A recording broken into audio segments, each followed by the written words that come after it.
Yeah, thanks for joining. So I gave this talk in Milan, and people got super excited. So they asked me to come over and give a talk here.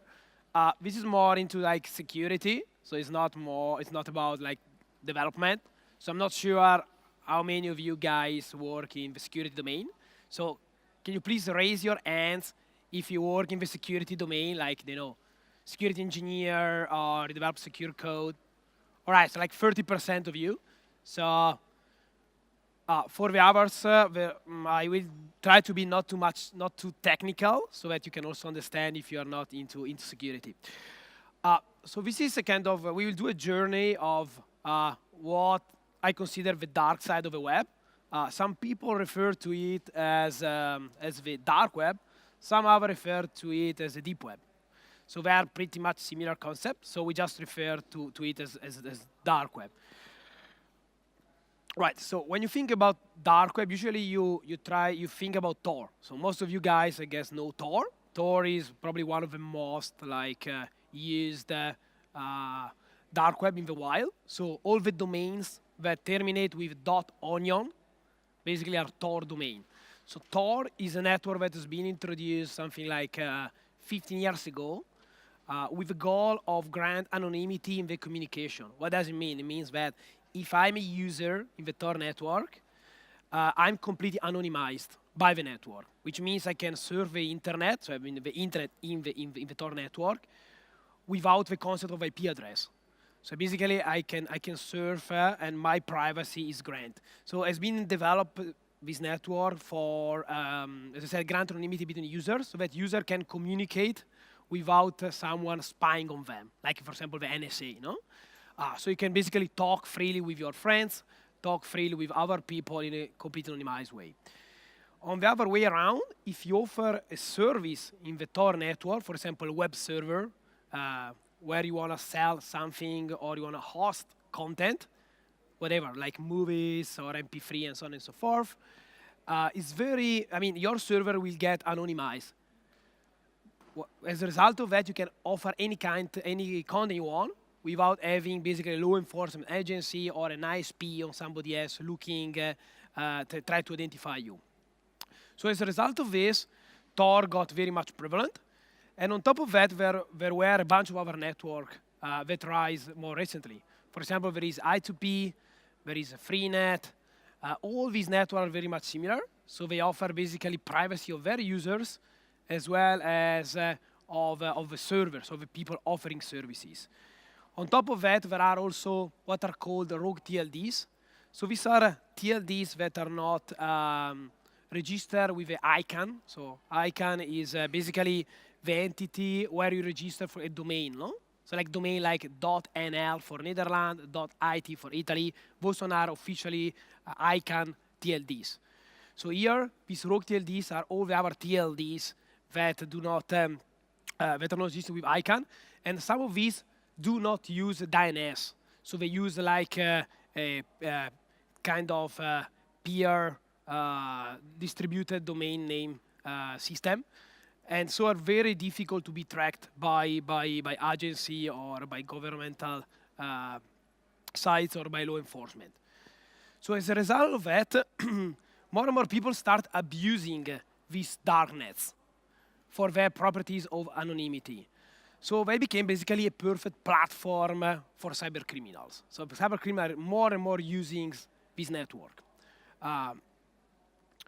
So what we did here in this, in our work was we designed basically a system, kind of a portal, that automatically look into this dark side of the web. No? So I'm going to give you basically I will start with a demo of a system, so if you have a better idea of what we are talking about. So the screen of the laptop is off, so I hope I can still using my laptop here. All right, so let me zoom a bit here. Do you guys see on screen? I think yes, you do. So basically what we do, we collect dark web related websites from different sources. So we have agreements with different partners, different law enforcement agencies. We also look for Twitter feeds, in the Twitter feeds. If there are if there is someone posting or leaking dark web URLs. For example, if you see a URL terminated with onion, we crawl it. We also look for other sources over the internet, public sources, for dark web links. So we take all these links, we crawl them, and let me go to the home page here.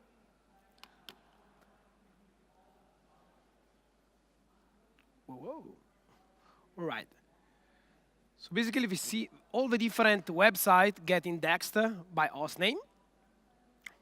And as of now, we have something like a total of more than 20 millions, basically websites being crawled.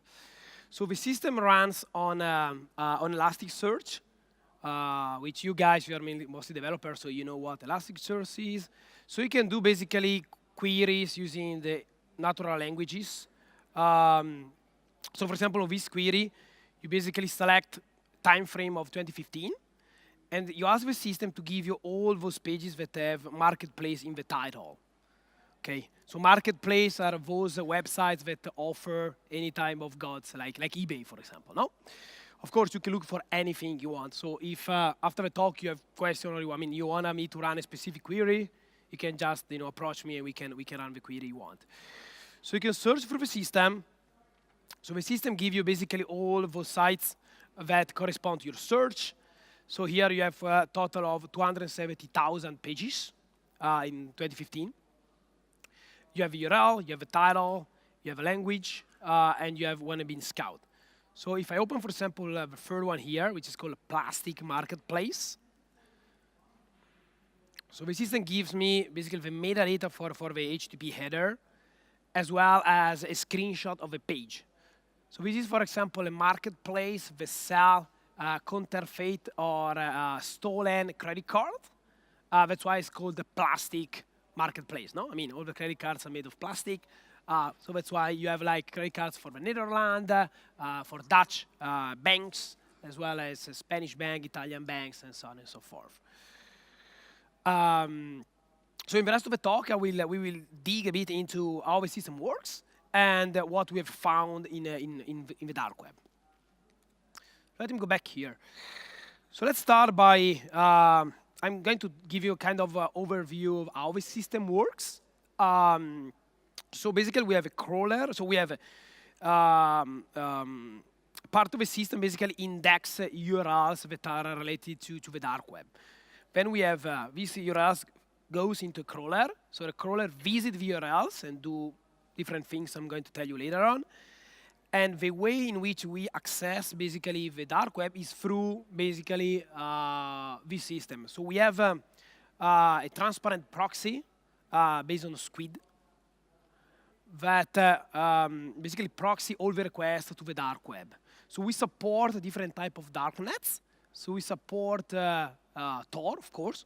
So for that, we have 64 Tor instances that runs concurrently to make it a bit faster. Then we have I2P, an I2P client, a FreeNet client, as well as a custom DNS resolver. So this one is based on DNS mask. So this one, we fit it with a list of DNS TLD, with domains that have TLD, which is not standard. So this allows us to, as I was saying before, to look for all those networks like OpenNIC that are based on a protocol like OpenNIC, namespace, and others. So there are a lot of other networks that use non-custom TLDs. So as a result of this, we have basically this proxy, super easy. So the crawler visits this proxy, and through this proxy, it can access basically the dark web. So how the crawler is made, operate. So the crawler is based on a headless browser. So an headless browser is basically a browser that does not have a UI interface. And there are a lot of them. There is, for example, Phantom.js, or recently Google Chrome as well as an headless option. Of course, someone might say, okay, it's the same as curl, no? What's the difference? No, it's actually a browser. So you visit a page, the page gets loaded, get rendered, If there is a redirection, follow the redirection. If there is some client-side code, like JavaScript get processed. If there is Flash, get processed. So it's completely like basically a browser, but without the web interface. So there is an API. You can basically use the API to program this headless browser and do whatever you like. So what you do, we visit the page. We do the language detection of a page, because most of these websites in the dark web, they are hosted in Russia, for example, or in China. So they have non-English or not readable language, at least for us European. So we do the language detection, and then we translate everything to English. On top of that, we extract, like, of course, title, the content of the page. We extract like indicators that are very interesting. For example, email addresses or a Bitcoin address. These are very useful when you do an investigation and you work, for example, with law enforcement. So if you are, for example, tracking criminal that is selling, stolen credit cards, and this criminal leaves, for example, an email address, you can go from this email address and link other pages that in which he's selling, for example, something different. No? And of course, we take a screenshot and we store all this information in the, as I said, in the Elasticsearch database. A bit more detail about the browser.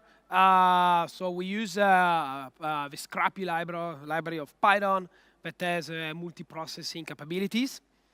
And on top of that, we use Splash, which is based on a Qt WebKit for basically taking the screenshot of a page. And we customize a bit this library, so we get rid of adwares. Also with captcha, we have a system for trying to guess captcha when they give us captcha. And So on top of that, what we do, we said, okay, we translate the page. We also look at if a page is malicious or not. So a lot of these pages in the dark web, they offer, for example, malware or other type of malicious code. So we look if a page that is malicious or not, and we use them in our investigation. Then we also build what we call a significant Warcloud. So a Warcloud is kind of summary of what there is in the page, no? Which is this one, basically, no? For example, this is a Russian marketplace. That is called the Russian Silk Road, which was one of the most famous marketplaces in the dark web. This one was offering pretty much everything. In fact, if you look at the keyword, the Warcloud with different words. So the word that is bigger is trading. This is because, this side is for trading anything. So a bit of detail on how we build the Warcloud. So we take the text in the page, from the body of the page. We do some, we get rid, we clean up the spaces. We go to lowercase. For this, we use library XML to do that. And then we use, basically, to build the WarNet, we do some natural language processing. Like, we keep only the substantive, we get rid of a verb. And the most important things, we have basically, we use this library, what is it? Yeah, with NLT WarNet. What it does, it looks for similar words. So if you have like a page which offer, for example, which says pass and password, the system automatically detects that they are actually the same word. So basically, it condenses similar words together. And then we count for the frequency, and we print what you have seen here, this nice square with different keywords using payload, which is a Warcloud library. All right, so let's move forward. I will give you a bit of an example of what we have found in the dark web. So we start from this. So we start, for example, some of the GANs that you can find online easily. And you can find anything from like a very simple GANs to something more that are used more like by terrorists. So we believe there are more and more, for example, terrorists that use the dark web both to communicate as well as to buy, for example, such weapon. You can find passports any type. So for immigrants that join like a country, and they do not have a password. They can easily buy like fake password over the dark web, as well as ID cards or driving license and so on and so forth. As I said, of course, you can buy different type of credit cards if you want. Here, I'm not sure if it's in this screenshot or in the next one, but basically there are different price if ever your credit card is actually a clone card or is actually in the way in which your credit card is built. In the sense that you can have, for example, skimmers that are attached to the ATM and basically clone the credit card when you go to the ATM. That's one type, and you pay a certain amount. Or you have, for example, credit cards that are generated because somebody basically hacked the bank account and got the credential from there. So based on the type of credit card, you pay more or less. Also based on how much credit basically you have on the credit card. There are some credit cards where you can have a limit per day of 100 euros, so you pay a certain amount. If instead your limit is higher, you're going to pay more. So you can buy any type of credit card you want. You can buy, of course, compromised accounts, like accounts for example, for PayPal, eBay, and so on and so forth. Here as well, you pay based on the fact that the account is being compromised, has some money on it or not.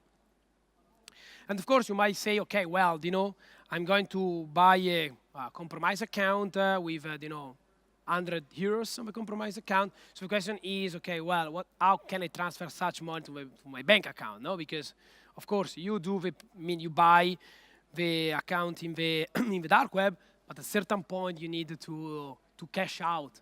So you need basically to transfer those money into your bank account, and that's basically a weak point in the chain. No. So what happens? There are cash out services. So these are basically services where you can buy, for example, like iPhone or iPads and so on and so forth. So you pay with the cash that you have on your PayPal compromised account, and they will ship to you basically the iPhone, or the laptop. So what I can do, okay.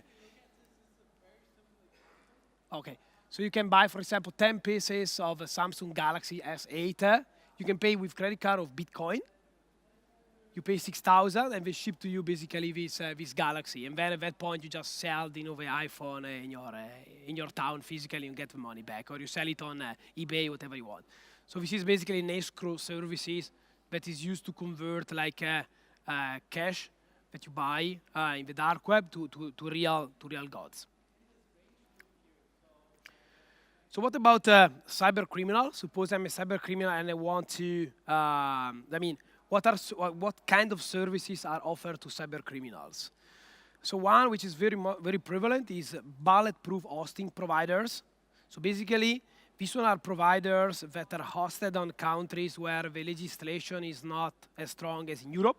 For example, in Russian-speaking countries, it's very difficult to, even if you manage to identify where a server is located, which is already super difficult in the dark web, there is no really easy way to go to ask to an ISP to take down your server.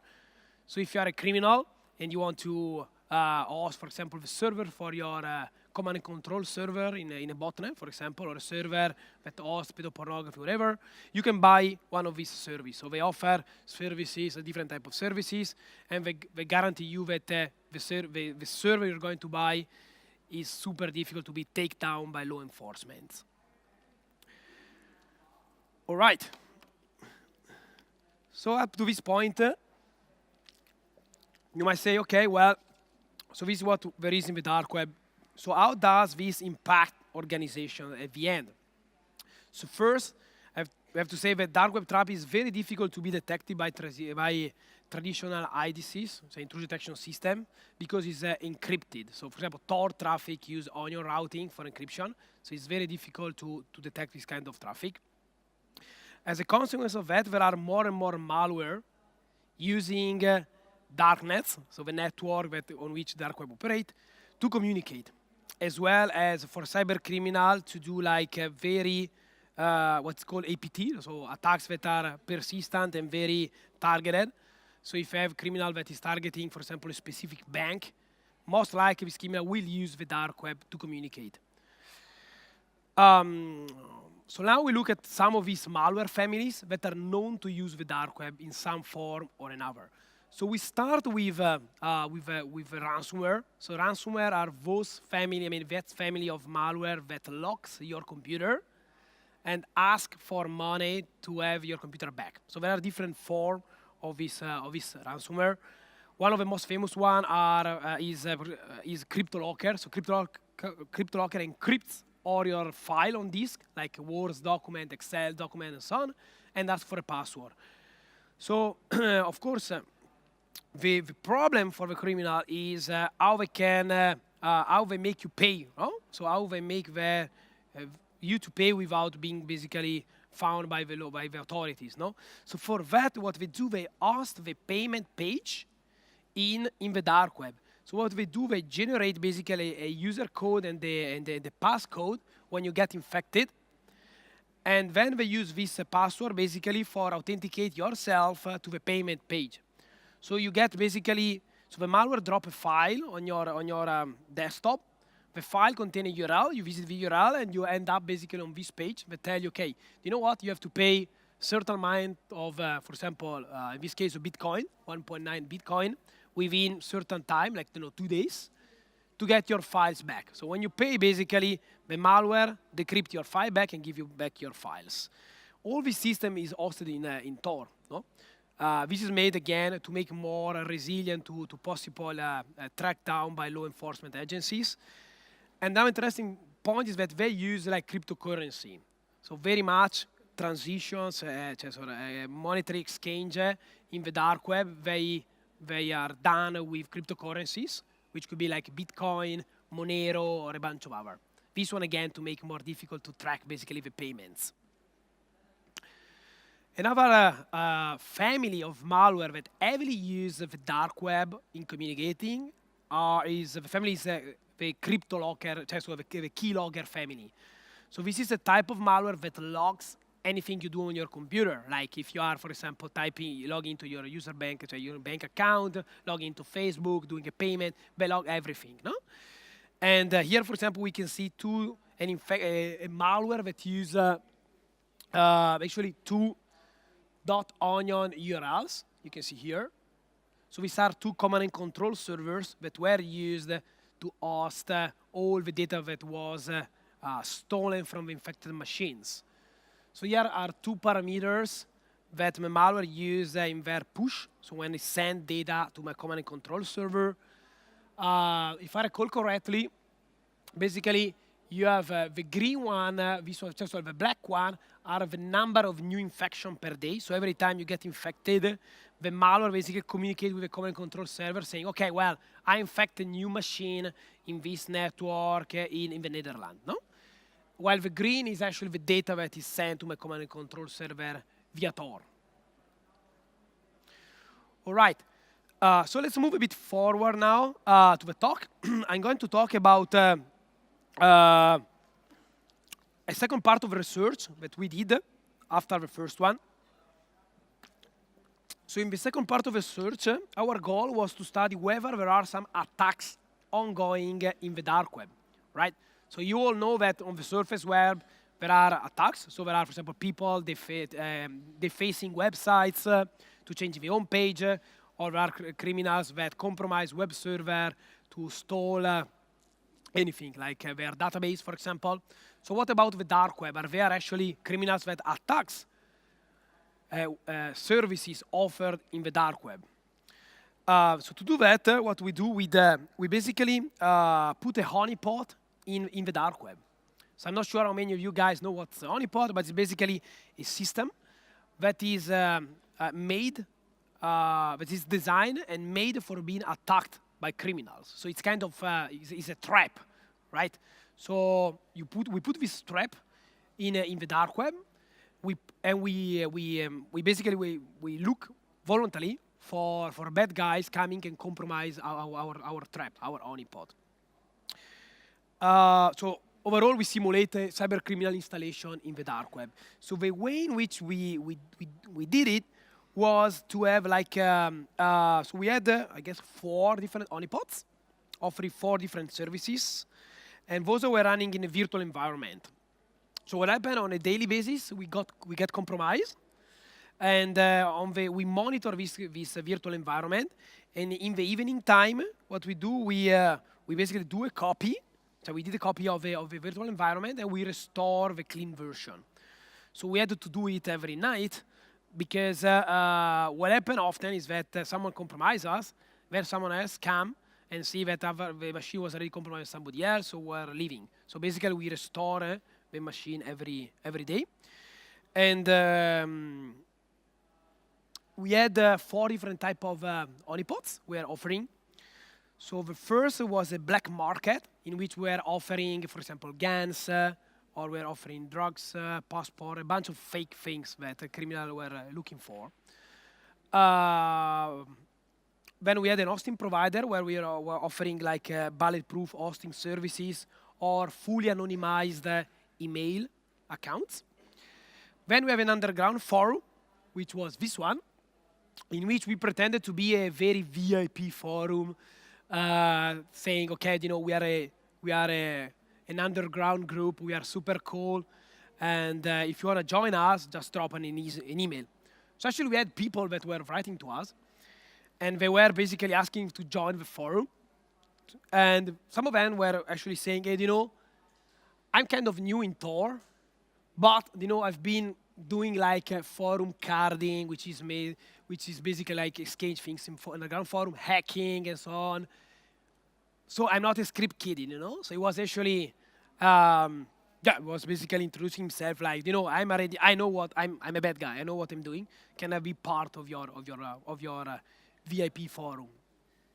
So overall, we set up like different honeypot in which we pretend to be basically a cybercriminal group, like a gang, offering different type of services. No, again, like a black market, hosting provider, and so on and so forth. We adopt different type of technology, going from very easy to exploit like website, which is the most crappy like CMS you can find around, which is WordPress, which is full of vulnerability. So on top of that, we also pre-install some web shells. So a web shell is basically a shell over web, no? So that means that if you know the URL of this web shell, you just go there and you can run command so you can do ls, you can run command on the system, no? So that was the easy target. Then we had an OS commerce with I think a vulnerable version of Joomla with a SQL injection that would allow remote code execution on Windows. And then we had this one. This one was a bit more difficult because it had a custom web vulnerabilities. Web vulnerability we came up ourselves was a local file inclusion. So there was a parameter called P, which is a parameter which specifies which page of a forum you want to see.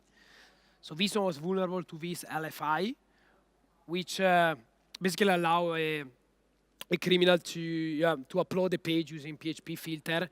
So it would have allowed the criminal to upload like a web shell and run commands. All right, so I have 10 more minutes, so I will be a bit more, I will skip a bit of slides here. So we did this experiment for 6 months. First month was we didn't have so many attacks, but on the second month, we got a lot of attacks. So it ended up basically that most of these attacks came from the surface web through what is called Tor2Web. So Tor2Web is basically a service that allows someone to connect to Tor through a series of public proxies, like socks. No? So we did filtering of that because we didn't want basically attacks coming in from the surface web. We already know that there are attacks from the surface web. We didn't care. So we did filtering. And after that, we still receive 1.5 malicious upload per day. So upload is a web shell being uploaded normally for working on the compromised machine. And this is, don't look at the number. So the idea here is that when you have the CMS number 3, which is the VIP forum, that contains the customized vulnerability, this one got exploited only from users coming from the dark web. While the other, for example, those on the WordPress, got exploited also from the internet. What does that mean? It means that criminals in the dark web know what they're doing. So they were voluntarily looking for a specific target. In our case, this VIP forum, because they wanted to compromise probably a competitive site. So we believe these guys, they also ran their forum. They didn't like our forum, so they are looking for competitive websites, and they are voluntarily trying to compromise them. This one can be done only manually because there is no way of, like with WordPress, you can run Google Docs, so you can like specific queries in Google to find vulnerable website, and then there are, for example, in Metasploit, or there are a bunch of other scripts for doing automated hacking. For our CMS number 3, there is no. So they manually look for our targets. So they are very smart. Of course, we found a lot of traditional web attacks, as I was saying, coming mostly from automated tools from the internet in the first months, like file injection attack, cross-site scripting, path traversal, and so on and so forth. But what's interesting is that, coming back to these smart guys that operate in the dark web, they were always installing web shell, but protecting their web shells. So you can see here, they were hard-coding a password in the configuration of the web shell, so that the web shell got protected by a password.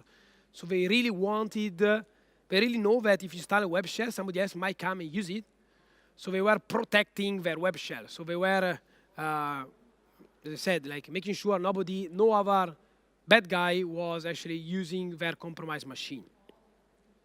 They were smartly obfuscate payload to avoid IDS or web application firewall.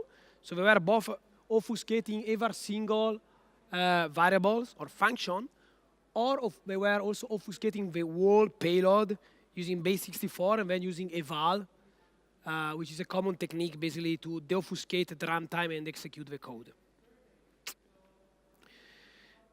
Very interesting as well is the fact that there were attackers that voluntarily look for victims in the dark web with the goal then of using this victimized machine to perform attacks.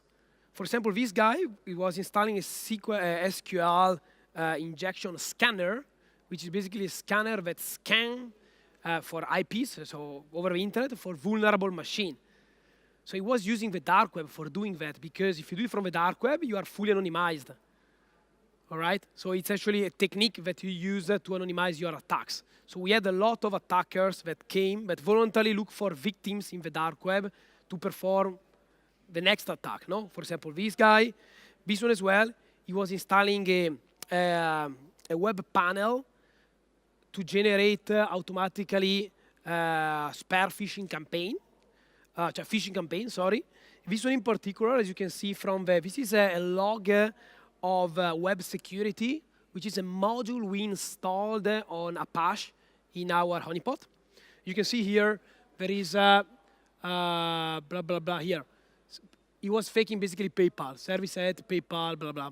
So basically this specific case, he was running like a phishing campaign, fully anonymized. So in the log of the email, so in the header of the emails, you will get basically anonymized IP because it comes from the dark web. And he was using to conduct a phishing campaign on PayPal. This one as well is very interesting. So in our marketplace, this one, number 1 here we saw before rapidly. Where is it? So it's in the black market honeypot we had. We are basically offering a lot of different hacking tools, no? Like shells, dump of compromised databases, whatever, like a bunch of other things, brute forcing tool, and so on and so forth. So some of these guys, they compromised our web application, but instead of changing the web page or shutting down the website, what they did, they hijack all the links here. As you can see here, okay, I put this black port, but basically they changed the domain of these links, and they made these links pointing to their website. So we checked the website, and this was actually a gang which was operating a underground marketplace in the dark web as well. So this compromised the fact that there are rival gangs in the dark web that fight to control basically the territory, no? So this is my pretty much the last slide. I want to talk about the Cyberattack, which is pretty interesting. So Tor, as well as other darknets, they operate using private and public keys or other form of keys for encryption, no? To grant the anonymity of a user and the confidentiality of a communication, so that you cannot look at the data that is transmitted. So what happens is that if you configure your hidden service or your web server, for example, in Tor, if you misconfigure your web server and you leak your private key, what happens is that someone can, which have attacker, can basically take over your host name. So can basically spy on your communication. So what we did, we voluntarily put the public key somewhere in the folder of a web server. Of course, not in the root. And what happened is that we saw more than 400 attacks aimed at stealing this private key. So this one has never seen before. I mean, when we conduct the research was something new. So we found, we are first to find actually this happening in the wild. So attackers that voluntarily look for private key leaks in Tor to hijack the traffic. So for example, now there is Facebook, which also have a Facebook as a node in Tor, so you can log into Facebook from Tor, so that all the communication get anonymized and encrypted, no? But if Facebook would do a mistake and would leak the private key, of the cybercriminal basically will impersonate Facebook. He will be able to, in a way in which the private key is used, but is used to basically generate the domain. Cybercriminal will be able to impersonate the Facebook website and so collect all the traffic of all the users, that will use the Facebook Tor node, no? Which is super severe. So here again, we saw basically instances of people that were voluntarily looking for our private key to do man-in-the-middle attacks on our honeypots. All right, so to conclude, I would like to say that the dark web is not anymore a corner case of the internet. Actually, is heavily used by cybercriminals in all the forms. And on top of that, there are also attacks ongoing in the dark web. So there is a very active and dynamic ecosystem. That's why we start looking into this, and we will continue in that direction. So we have some follow-up research. So if you are interested anyhow in discussing, if you're curious, I will be around also tonight for a few drinks. So hope you will enjoy the conference as I'm doing, and have a nice day. Thanks for the listening.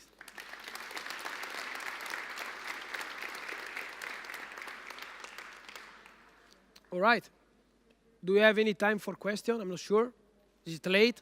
Is lunchtime? Somebody has a question? There is a question on the back.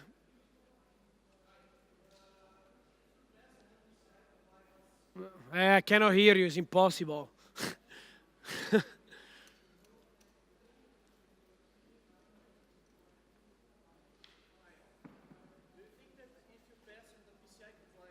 If I? If you pass the PCI compliance, are you safe for most of the... I think it's not turned on. Okay. So if you pass on the PCI compliance, do you think you are safe for a certain percentage of this kind of attacks, or it's still like PCI is worth nothing? I'm not an expert of PCI compliance, but I think it's very complex. In the sense, it's not a specific threat, but the threat, as I said, is very complex and different layers. So I won't say PCI compliance, done, so problem solved. Otherwise, it would be too easier, and there won't be attacks. So it's something to look specifically. Okay, thank you. Yeah. Yes, second line.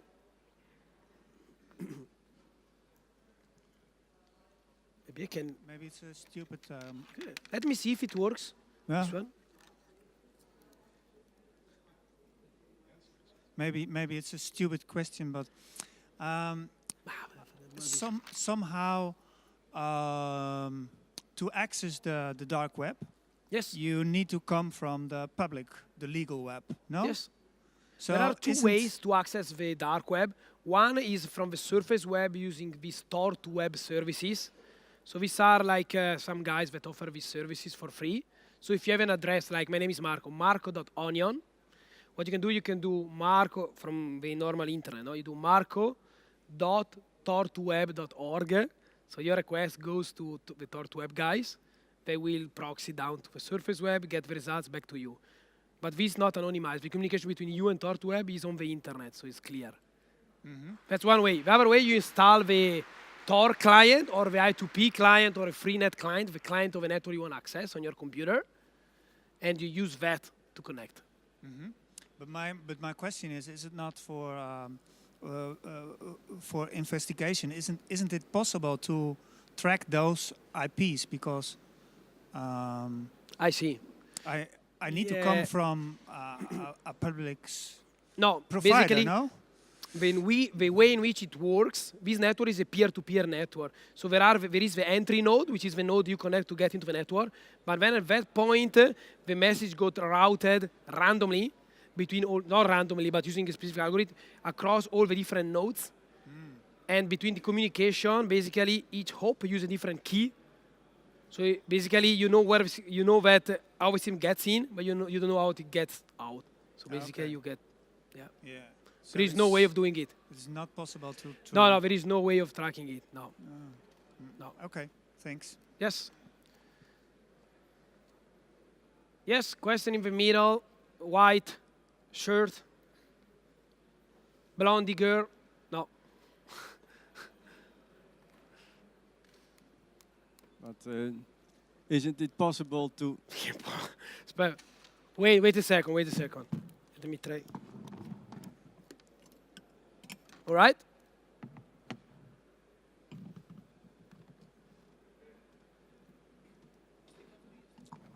Hello? Does it work? Yes. Isn't it possible to track the computers that try to access the dark web by there's something leaving his computer, his IP address, and then accessing an IP address that belongs to the dark web? That's where you can spy on, can't you? All right, you can track the... So the question is if instead of tracking the incoming message, the node that you use to go into the dark web, you track the node that is used to go out of the dark web. It's possible, but if you operate a service in Tor, at that point, so you have a hidden services, no? So you have your web server. You run your web server in Tor as a hidden service. At that point, the message won't never leave basically the dark web. It will get into the dark web, get into your hidden service. The hidden service is hidden inside and goes out. But the IP that is used to go out is not the IP of a hidden service because there are a lot of nodes in between. So between you and the hidden service that you connect, there are a lot of nodes.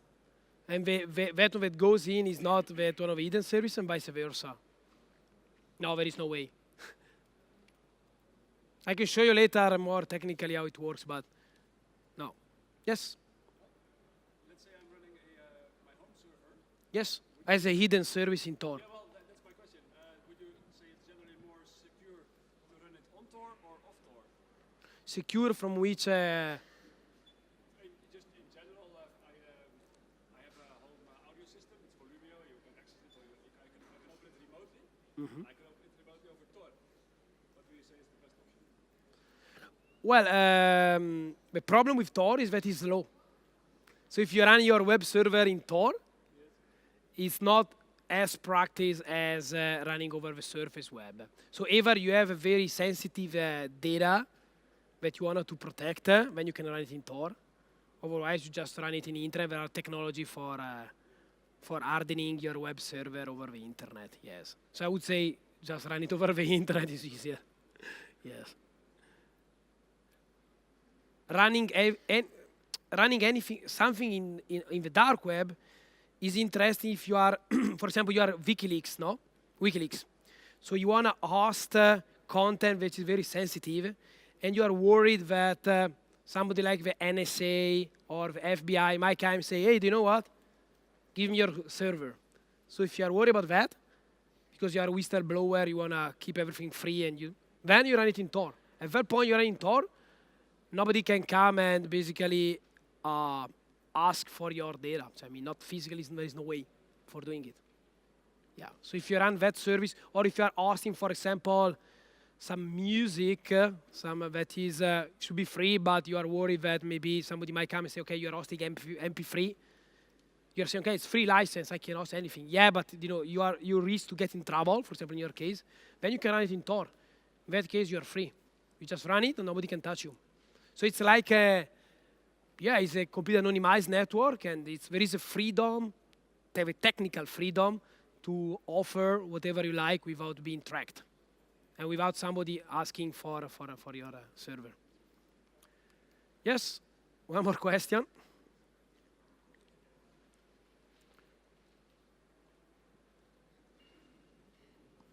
Are there any commercial services that offer hosting in Tor?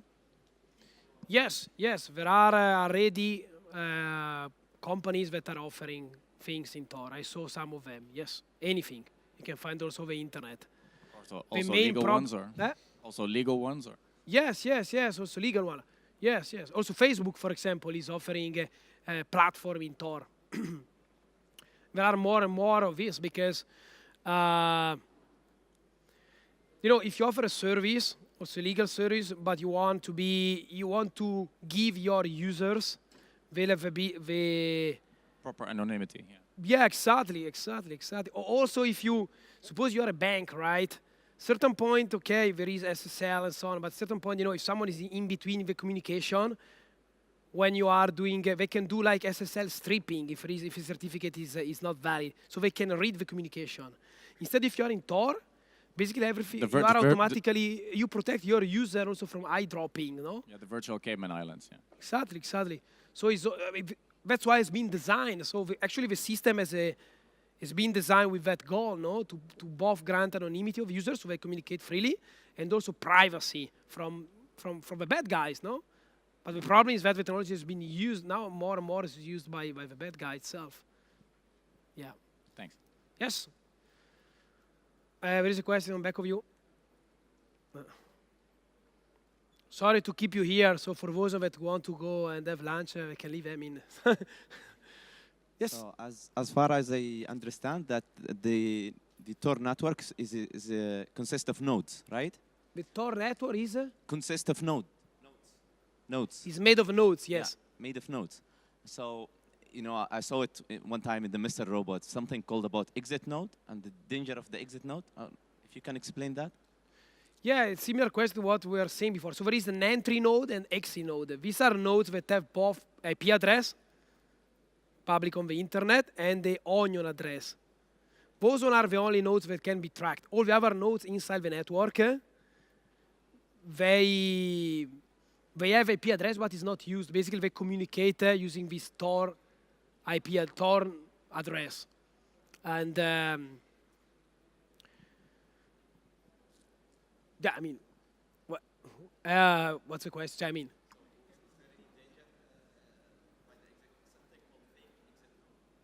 a fake exit node.